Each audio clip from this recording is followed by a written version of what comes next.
Okay, so it's Wednesday, April 5th, and I started to do a little bit of work on this hoist engine. What I did was I had to put a new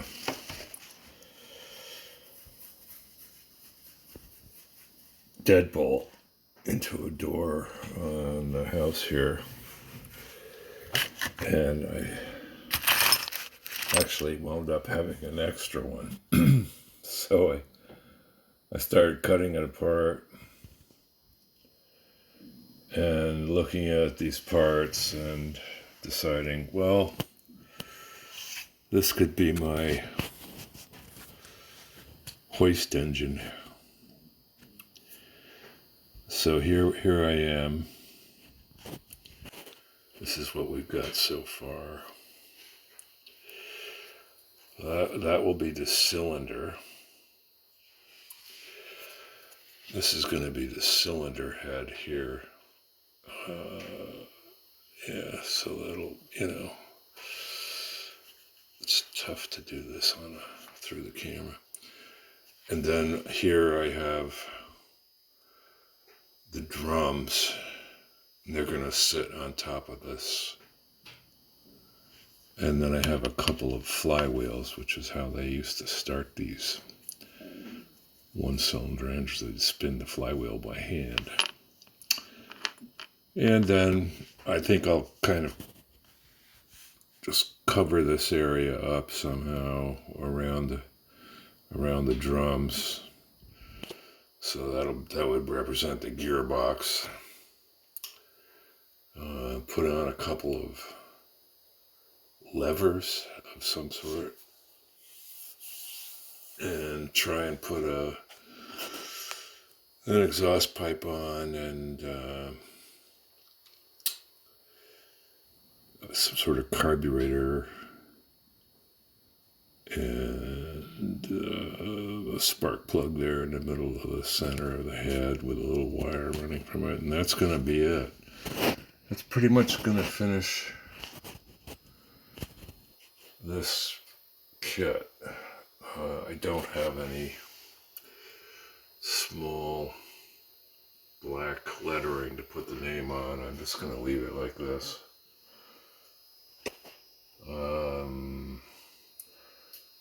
I'll make another video in a couple of days showing progress on the engine if it's not done. So that's it. Oh, the other thing is that once the engine is done, I'm going to move out into the outside world. It's getting warm enough. Well, it isn't today, but it will. And I've got big gardening plans. I want to grow a bunch of tomatoes. I make my own marinara spaghetti sauce and grow a lot of other stuff. I make my own pesto too. So for a while, once it gets warm, I'm just going to be offline. Okay, that's it. Okay. It's Monday, April 17th, and I've been really struggling with this, my plan for my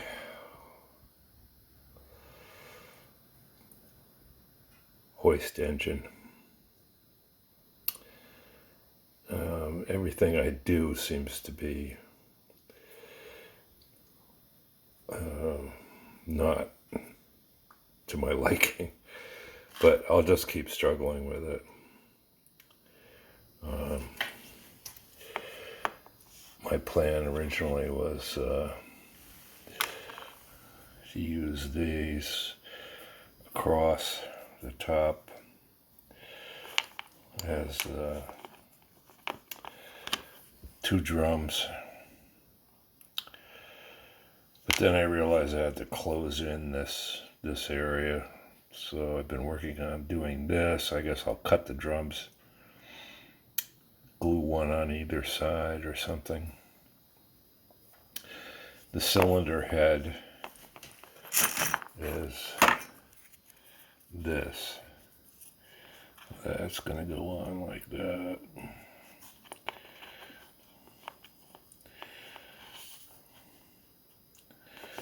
And I've got a couple of flywheels. But these big old engines always had a flywheel, 2 flywheels actually. So that's really slowing me down, and I've been working on the garden.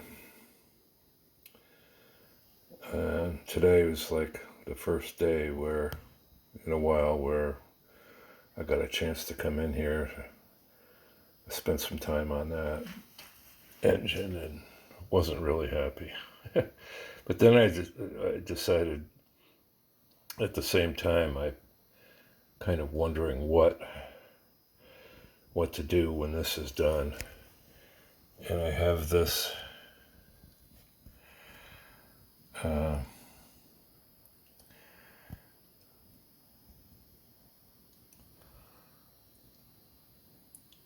I wrote a note on the roof of this thing. I'm thinking I might try and restore this. Finish what Ray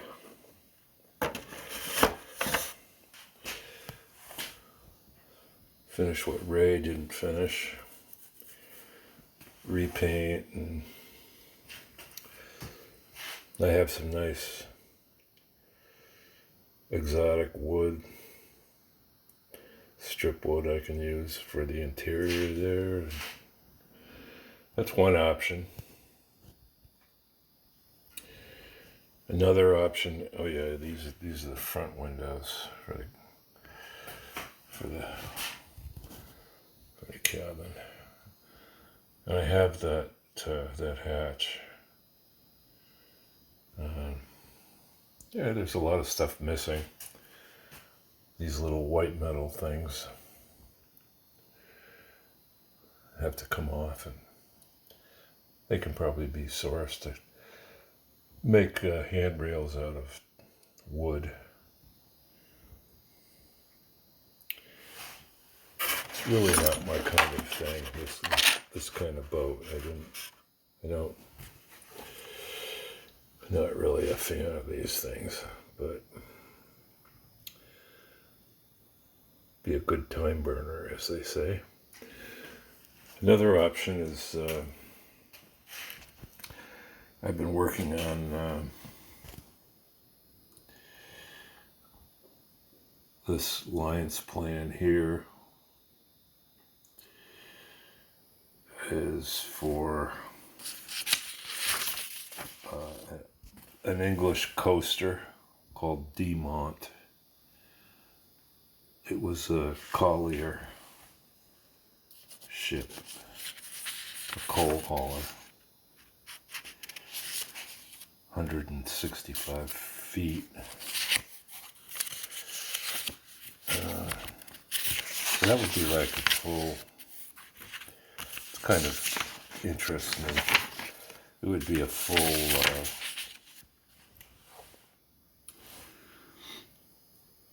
scratch build. These things are kind of interesting. I mean, the hull, between quite a few stations actually, the hull doesn't change at all. It's only at the bow and the stern where you start getting all this, that you get the curves.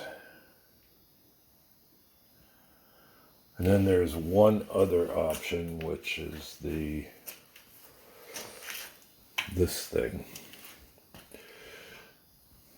which came out of, these are the pieces, I think I already mentioned this, but these are the pieces that came out of the inside of the Pauline build. So I just glued them up, and this has been sitting around for as long as Pauline sat around. Probably, boy, 7 years or so, I don't know, 6 years, something like that. This, I did a little measuring with Pauline, and the beam is 4.4 of the length. So this has got to be slimmed down quite a bit to get those same lines, the same sort of lines that the Pauline hull has, which I really like. Right now it's kind of fat, short and fat. So those are the three options for what I'll be getting into this summer later, when I have time and I'm not working on the garden and canning tomatoes and all of that other stuff. So that's it for today. Okay, so Wednesday, April 26th. And we've been having some pretty lousy weather here, so I finished the hoist. I may add a spark plug wire and paint the ends of the drums white, which would be pretty typical, I think. It's not exactly realistic in that the drums are right on the flywheels, which really can't change direction without even if you stop the engine, you'd have to run the engine backwards to get the drums to rotate backwards. But I just couldn't come up with anything else. I was originally going to mount the flywheels forward of where they are and put the drums on the end of that square case. But it was just too much. And it didn't look right with the flywheels coming out of the cylinder, the circular tube there. So on this side, I'll go ahead and get this thing. On this side, that's the carburetor and the intake tube, and that's the exhaust. The cylinder is actually constructed out of 3x5 cards wrapped around my original part. So it's kind of there. It's not a perfect cylinder, as you can see up there, but and this would be a gear lever, I guess. So I guess this is going to be the final video on Pauline, unless I do something quite a bit more with this engine. And I suppose I should get some lettering, put the name up there on the bow. But after that, I'm going to take a break from ship modeling for a while because summer's coming, and I've got to get working on gardening stuff. And there's other things to do. I've got a huge pile I bought some firewood. It's around in front of the woodshed. I gotta stack that. So for a while, I'm not going to have a lot new to post. Thanks for watching.